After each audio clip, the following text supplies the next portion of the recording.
विचार करो, जब सत्व गुण से भरे धर्म को जानने वाले लोग कर्मों का त्याग करते हैं, तब अधर्म से भरे लोग ही संसार को चलाते हैं।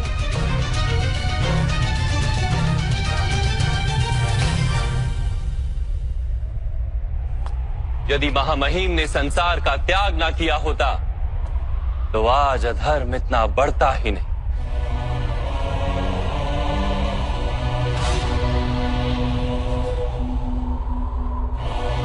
और तुम्हारे पिता ने यदि संन्यास ना लिया होता तो आज भ्राता युधिष्ठिर सुख से राज कर रहे होते।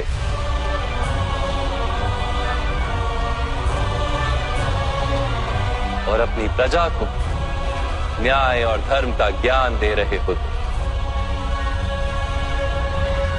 किंतु दुखदायक बात तो यह है पार्थ कि सत्वगुण से भरे मनुष्य ही संसार को लाभ दे सकते हैं, किंतु वो ही संन्यास का विचार करते हैं। जैसे जल तो भाप बनकर उड़ जाता है और कीचड़ वहीं पड़ा रहता है, वैसे सत्वगुणी सज्जन लोग तो संसार का त्याग कर देते और तमस से भरे अधर्मी लोग संसार में कार्य करते हैं। इसी कारण से संसार में पाप और अधर्म बढ़ता है।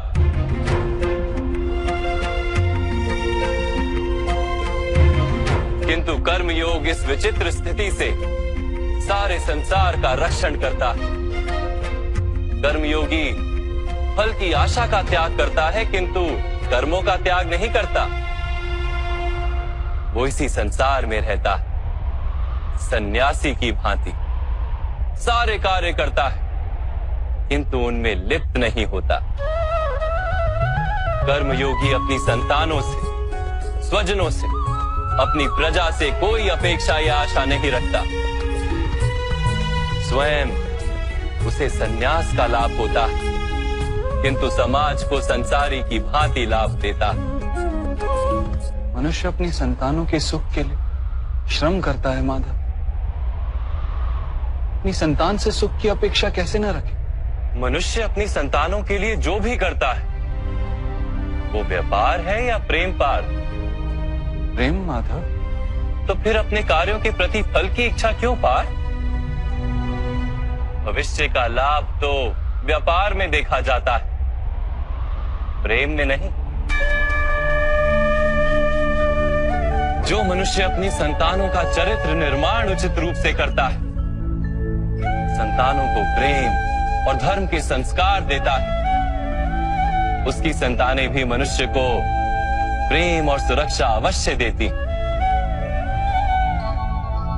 संतानों के कर्म, स्वजनों के व्यवहार उनके कर्म है पार्थ। और जब उनके कर्मों पर हमारा कोई अधिकार नहीं होता तो उनसे आशाएं और अपेक्षाएं रखने का क्या प्रयोजन? यदि गहन विचार करोगे पार्थ तो शीघ्र ही ये जान लोगे कि जीवन में ऐसा कोई कार्य नहीं है जिसके साथ आशाएं और अपेक्षाएं जोड़ना अनिवार्य हो। जब सृष्टि ही परमात्मा है और मनुष्य स्वयं परमात्मा का अंश है, तो सारे कार्य परमात्मा ही करते हैं। मनुष्य स्वयं कुछ नहीं करता।